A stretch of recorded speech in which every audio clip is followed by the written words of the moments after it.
আজকে পবিত্র ঈদে মিলাদুন্নবী।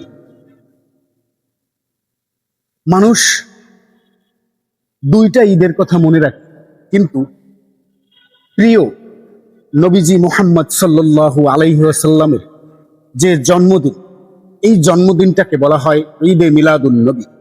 এই ঈদে মিলাদুন্নবী যে কতটা গুরুত্বপূর্ণ আমরা আসলে সেটা বুঝি না। আমরা রমজানের এবং কোরবানির ঈদকেই খুব গুরুত্ব দিয়ে থাকি।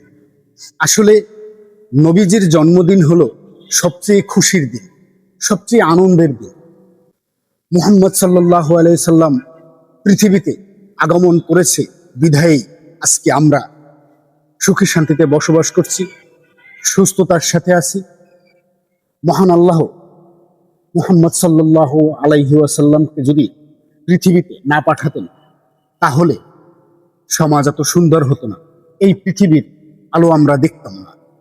মুহাম্মদ সাল্লাল্লাহু আলাইহি সাল্লামকে আল্লাহ পৃথিবীতে পাঠাবেন বলেই এই কুল কায়নাত, তামাম সারাজাহান তিনি সৃষ্টি করেছেন। সুতরাং আমাদের সবাইকে এই ঈদে মিলাদুন্নবী সবাইকে হাসি খুশিভাবে সুন্দরভাবে পালন করা উচিত। এই দিনটা মনে রাখা উচিত। আমরা সবাই যেন প্রিয় নবী মুহাম্মদ সাল্লাল্লাহু আলাইহি সাল্লামের উপরে অন্তত কয়েকবার হলেও দুরূদ পাঠ করি, কারণ আল্লাহ নিজেই দুরূদ পাঠ করতে বলেছে। ধন্যবাদ সবাই।